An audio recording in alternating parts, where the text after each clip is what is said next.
നമസ്കാരം. ഇൻസൈഡിലേക്ക് സ്വാഗതം. നവീൻ ബാബുവിന്റെ മരണം അത് ആത്മഹത്യയല്ല കൊലപാതകമാണെന്നുള്ള സംശയത്തിൽ ഉറച്ചു നിൽക്കുന്നു ഭാര്യ മഞ്ജുഷയും കുടുംബവും. എന്തുകൊണ്ടാണ് CPM അനുഭാവികളായിട്ടുള്ള ഈ കുടുംബം ഏറ്റവും ഒടുവിൽ മരണത്തിൽ ഇത്രയധികം സംശയം ആരോപിക്കുന്നതും സംസ്ഥാന പോലീസിൽ വിശ്വാസമില്ലാതെ CBIയിൽ അഭയം പ്രാപിക്കുന്നതും? ഇതേക്കുറിച്ചുള്ള വ്യക്തമായ ഉത്തരം തന്നെയാണ് ഈ ഘട്ടത്തിൽ പുറത്തു വരുന്നത്. കാരണം ഇതിൽ തുടക്കം മുതലേ ആ കത്തെഴുതിയതുമായി ബന്ധപ്പെട്ട വിവാദം ഉന്നയിച്ച സമയം മുതലേ തിരുവനന്തപുരത്തെ ഒരു ആസ്ഥാനത്ത് വെച്ചായിരിക്കണം ഇതിൻ്റെ തിരക്കഥയൊക്കെ തന്നെ രചിച്ചത്. വളരെ പെട്ടെന്ന് തയ്യാറാക്കിയത് കൊണ്ട് തന്നെ അതിലുണ്ടായ അപാകതകൾ തന്നെയാണ് ജനങ്ങളും മാധ്യമങ്ങളും പിന്നീട് മനസ്സിലാക്കിയതും അതിനെ ചോദ്യം ചെയ്തതുമുള്ള വാർത്ത പുറത്തു വന്നിരുന്നു. എന്നാൽ ഇപ്പോൾ വളരെ വ്യക്തമായി തന്നെ ചോദിക്കുന്നു, നവീൻ ബാബുവിനെ കൈക്കൂലിക്കാരനാക്കുക എന്നുള്ള ആസൂത്രണം തന്നെയാണ് ഇപ്പോഴും അണിയറയിൽ നടന്നുകൊണ്ടിരിക്കുന്നത്. അതേക്കുറിച്ചുള്ള ചുവട് പിടിച്ചുള്ള അന്വേഷണം മാത്രമേ നടക്കുന്നുള്ളൂ. എന്നാൽ എങ്ങനെയാണ് അദ്ദേഹം കൊല്ലപ്പെട്ടത് എന്ന കാര്യം അന്വേഷിക്കാൻ അന്വേഷണ ഉദ്യോഗസ്ഥർക്ക് പോലും താല്പര്യമില്ല എന്ന് വേണം മനസ്സിലാക്കാൻ. നവീൻ ബാബു കൈക്കൂലി വാങ്ങി എന്ന് പറയുന്നെങ്കിൽ അതേക്കുറിച്ചുള്ളൊരു പരാതി പ്രശാന്തൻ മുഖ്യമന്ത്രി പിണറായി വിജയൻ അയച്ചെങ്കിൽ അത് കിട്ടിയിട്ടുണ്ടോ ഇല്ലയോ എന്നുള്ള മറുപടി നൽകാനുള്ള മിനിമം മര്യാദയെങ്കിലും മുഖ്യമന്ത്രിയുടെ ഓഫീസ് കാട്ടണമെന്നാണ് പലരും ഇതിനു മുൻപ് ആരോപണമായി ഉന്നയിച്ചത്. എന്നാൽ ഇതുമായി ബന്ധപ്പെട്ട ഒരു വിവരാവകാശ രേഖ സമർപ്പിച്ചു. ആ ചോദ്യത്തിന് മുഖ്യമന്ത്രിയുടെ ഓഫീസിന്റെ ഭാഗത്ത് നിന്നും മറുപടിയും കിട്ടി. ആ മറുപടി എന്ന് പറയുന്നത് കൈക്കൂലി ആരോപണം ഉന്നയിച്ച് TV പ്രശാന്തൻ പരാതി നൽകിയിരുന്നോ എന്ന ചോദ്യത്തിന് മറുപടി തരാൻ കഴിയില്ല എന്നാണ് കൃത്യമായി പറഞ്ഞിരിക്കുന്നത്. മറുപടി നൽകാതെ മുഖ്യമന്ത്രിയുടെ ഓഫീസ് എന്തുകൊണ്ട് ഒളിച്ചു കളിക്കുന്നു എന്ന ചോദ്യമാണ് ശക്തമാകുന്നത്. പരാതിയുടെ കൃത്യമായ കാലയളവില്ലാതെ മറുപടി തരാൻ കഴിയില്ല എന്നാണ് വിശദീകരണം. TV പ്രശാന്ത് മുഖ്യമന്ത്രിക്ക് അയച്ചു എന്ന് പറയപ്പെടുന്ന കത്തിലെ പൂർണ്ണ വിവരങ്ങൾ വെച്ചായിരുന്നു ഈ വിവരാവകാശം നൽകിയത് പോലും. അതിൽ കൃത്യമായ ഡേറ്റ് ഉൾപ്പെടെ പറഞ്ഞിരിക്കുന്നു. എന്നിട്ട് പോലും അതേക്കുറിച്ചുള്ള വ്യക്തമായ സൂചന നൽകാൻ എന്തുകൊണ്ടാണ് മുഖ്യമന്ത്രിയുടെ ഓഫീസ് തയ്യാറാകാത്തത്? എന്തിനെയാണ് ഭയക്കുന്നത്? ഇല്ല എങ്കിൽ അത് തുറന്നു പറയാൻ എന്തുകൊണ്ട് മടി കാട്ടുന്നു എന്നുള്ള ചോദ്യമാണ് പ്രസക്തമാകുന്നത്. ഇരിക്കൂർ മണ്ഡലം മുസ്ലിം ലീഗ് നേതാവായിട്ടുള്ള TN ഖാദറാണ് വിവരാവകാശ അപേക്ഷ നൽകിയതും ഈ അപേക്ഷയെ തള്ളിയിരിക്കുന്നത്.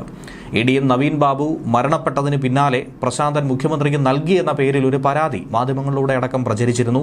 നവീൻ ബാബു ഒരു അഴിമതിക്കാരനാണെന്നും തന്നോട് പണം ചോദിച്ചു വാങ്ങിയെന്നും ആ പണം താൻ വളരെ കഷ്ടപ്പെട്ട് സ്വരൂപിച്ച് നൽകിയെന്നുമൊക്കെ മാധ്യമങ്ങളിലൂടെ ഗീർവാണമടിച്ച പ്രശാന്തൻ പിന്നീട് ഒരു പൊയ്വാക്കാണ്, കളവിന്റെ പര്യായമാണെന്ന് മനസ്സിലാക്കാനായി സാധിച്ചു. എന്തിനേറെ പറയുന്നു, ഈ പരാതിയിലും NOCയിലും ഒക്കെ നൽകിയിരിക്കുന്ന ഒപ്പ് പോലും വ്യാജമാണെന്ന് പിന്നീട് മനസ്സിലാക്കാൻ സാധിച്ചിരുന്നു. പല രീതിയിലുള്ള ഒപ്പ് പല സമയത്തായി, പ്രത്യേകിച്ചും ഔദ്യോഗിക രേഖകളിൽ നൽകുന്ന പ്രശാന്തനെ എങ്ങനെ വിശ്വസിക്കും? ഇനി മറ്റൊരു ഭാഗത്ത് കരാർ തൊഴിലാളിയാണെങ്കിൽ പോലും മറ്റൊരു ജോലിക്ക് ഇരിക്കുന്നയാൾ പമ്പുടമയായി മാറിയതെങ്ങനെ? യഥാർത്ഥ പമ്പുടമ ആരാണ്? പ്രശാന്തൻ ആരുടെ ബിനാമിയാണ്? ഇങ്ങനെയുള്ള പല ചോദ്യങ്ങളും അവശേഷിക്കുകയാണ്. ഈ മാഫിയ സംഘമാണോ നവീൻ ബാബുവിനെ കൊലപ്പെടുത്തിയത് എന്ന സംശയം പോലും, ആരോപണം പോലും ശക്തമായി ഉയരുന്ന സാഹചര്യത്തിൽ ഇതിനൊന്നും മറുപടി കിട്ടാതെ മുന്നോട്ട് നീണ്ടുപോയിക്കൊണ്ടിരിക്കുകയാണ്. ഇനിയിപ്പോൾ ഒരു CBI അന്വേഷണം വന്നാൽ അത് ആദ്യം എത്തിച്ചേർന്ന് നിൽക്കുന്നത് മുഖ്യമന്ത്രിയുടെ ഓഫീസ് കേന്ദ്രീകരിച്ചായിരിക്കും, മുഖ്യമന്ത്രിയിലേക്ക് തന്നെ ആയിരിക്കും. ആ ഒരു ചോദ്യത്തിന് ഉത്തരം കിട്ടാതെ എങ്ങനെയാണ് മുന്നോട്ട് നീങ്ങാൻ കഴിയുന്നത്? അതേസമയം മറുഭാഗത്ത് കളക്ടറുമാകട്ടെ പറഞ്ഞ കാര്യത്തിൽ ഉറച്ചു നിൽക്കുന്നു. നവീൻ ബാബുവിനെ കൊടുക്കാനുള്ള എല്ലാവിധ കുഴിയും വാരിക്കുഴിയും തോണ്ടി നിൽക്കുകയാണ്. അതായത് ജില്ലാ കളക്ടറുടെ മൊഴി അന്വേഷണ സംഘം വീണ്ടും രേഖപ്പെടുത്തിയ സാഹചര്യത്തിൽ CBI അന്വേഷണം ആവശ്യപ്പെട്ടുകൊണ്ട് കുടുംബം കോടതിയിൽ ഹർജി നൽകി കേസ് ഡയറി ഹാജരാക്കാൻ നിർദ്ദേശത്തിന് പിറകെ തന്നെ രണ്ടാമത് മൊഴിയെടുപ്പ് നടത്തിയിരിക്കുന്നു. അന്വേഷണത്തിലെ വീഴ്ചകളൊക്കെ തന്നെ പോലീസ് മറയ്ക്കാനൊരുങ്ങുന്നു എന്ന് വേണം ഇതിലൂടെ മനസ്സിലാക്കാൻ. അത്തരത്തിലുള്ള ആക്ഷേപം തന്നെയാണ് പൊതുവിൽ ഉയർന്നു കേൾക്കുന്നത്. CBI അന്വേഷണത്തെ ആവശ്യപ്പെട്ടുകൊണ്ട് കുടുംബം കഴിഞ്ഞ ദിവസം കോടതിയിലെത്തിയിരുന്നു. ഉറപ്പായും CBI അന്വേഷണത്തിലൂടെ മാത്രമേ സത്യാവസ്ഥ പുറത്തു കൊണ്ടുവരാനായി സാധിക്കുമെന്നും ആരോപിച്ചിരുന്നു. പക്ഷേ അതിനെയൊക്കെ തന്നെ തള്ളിക്കളഞ്ഞുകൊണ്ട് കൂട്ടിലടച്ച തത്തയാണ് CBI എന്ന് പറഞ്ഞുകൊണ്ട് CBIയെ ഒരു കാലത്തും, ഇന്നല്ല നാളെയും ഒരു കാരണവശാലും CBI അന്വേഷണം ആവശ്യമില്ല എന്ന് മുൻകൂട്ടി വിധിക്കുകയായിരുന്നു പാർട്ടി സെക്രട്ടറി അടക്കം. എന്തായിരുന്നാലും ഹർജി പരിഗണിക്കവെയാണ് കഴിഞ്ഞ ദിവസം കേസ് ഡയറിയും അന്വേഷണ പുരോഗതിയും അന്വേഷണ റിപ്പോർട്ടും ഹാജരാക്കാനായി ഹൈക്കോടതി നിർദ്ദേശം നൽകിയത്. തൊട്ടു പിന്നാലെ തന്നെ അന്വേഷണ സംഘത്തിന് തിടുക്കപ്പെട്ടുള്ള ചില അന്വേഷണം പൂർത്തീകരിക്കാനുള്ള നടപടികൾ, അതിന്റെ ഭാഗമായി തന്നെയാണ് ഇന്നലെ കളക്ടറുടെ ക്യാമ്പ് ഓഫീസിലെത്തി വീണ്ടും മൊഴി രേഖപ്പെടുത്തിയത്. തെറ്റുപറ്റിയെന്ന് ADM തന്നോട് പറഞ്ഞുവെന്ന് ആവർത്തിച്ച് കളക്ടർ വീണ്ടും പറയുന്നു. ഒക്ടോബർ 22-ന് കളക്ടർ നൽകിയ ആദ്യ മൊഴിയും ഇത് തന്നെയായിരുന്നു. ഇതടക്കമുള്ള കാര്യങ്ങളിൽ കൂടുതൽ വ്യക്തത വരുത്തി അന്വേഷണ സംഘം തിരികെ പോവുകയും ചെയ്തു. ഇന്നും എന്തായിരുന്നാലും കളക്ടർ ഇതേപ്പറ്റി ചോദ്യങ്ങൾ ഉന്നയിച്ചിട്ട് മാധ്യമപ്രവർത്തകരോട് പ്രത്യേകിച്ച് ഒന്നും തന്നെ പ്രതികരിക്കാൻ തയ്യാറായില്ല. വകുപ്പ് തല അന്വേഷണം നടത്തിയ ലാൻഡ് റവന്യൂ ജോയിന്റ് കമ്മീഷണർക്ക് നൽകിയ മൊഴിയിലും ഇതേ കാര്യം തന്നെയാണ് പറഞ്ഞിട്ടുള്ളതെന്ന് വേണം മനസ്സിലാക്കാൻ. എന്നാലും പൂർണ്ണ വിവരം ഇതുവരെയും പുറത്തു വന്നിട്ടില്ല. അതേക്കുറിച്ചുള്ള ചില സംശയങ്ങളും ദൂരീകരിക്കാതെ മുന്നോട്ട് നീങ്ങിക്കൊണ്ടിരിക്കുകയാണ്. നവീൻ ബാബുവിൻ്റെ മരണത്തിന് തൊട്ട് പിന്നാലെ തന്നെ കളക്ടർ നൽകിയ ചില പ്രാഥമിക റിപ്പോർട്ടുണ്ടായിരുന്നു, മന്ത്രിക്ക് നൽകിയ ഒരു റിപ്പോർട്ടുണ്ടായിരുന്നു. അതിൽ പോലും പരാമർശിക്കാത്ത വിഷയങ്ങൾ പിന്നീട് മൊഴിയായി പുറത്തു വന്നതിലെ ദുരൂഹത അതുതന്നെയാണ് സംശയിക്കപ്പെടുന്നത്.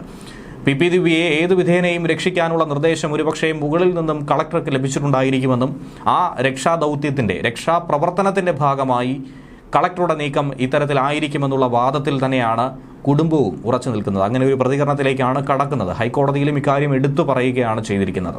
അന്വേഷണ സംഘം പ്രാഥമിക തെളിവുകൾ ശേഖരിക്കുന്നതിൽ വലിയ തോതിൽ വീഴ്ച വരുത്തിയെന്ന് കുടുംബത്തിന് തന്നെ മനസ്സിലായിരിക്കുന്നു. അതിൽ പ്രധാനപ്പെട്ട 2 വിഷയങ്ങൾ തന്നെയാണ്. ഒന്ന്, ഇൻക്വസ്റ്റ് നടപടികൾ കുടുംബം എത്തുന്നതിന് മുൻപ് തന്നെ തിടുക്കപ്പെട്ട് നടത്തി, അവിടെ തന്നെ പോസ്റ്റ്മോർട്ടം നടത്തി വളരെ വേഗത്തിൽ തന്നെ വീട്ടിലെത്തിക്കാനും അതിനുശേഷം സംസ്കരിക്കാനുമുള്ള നീക്കങ്ങളാണ് വളരെ വേഗത്തിൽ കളക്ടറുടെ നേതൃത്വത്തിൽ അടക്കം അവിടെ സംഭവിച്ചിരിക്കുന്നതെന്ന് വേണം മനസ്സിലാക്കാൻ.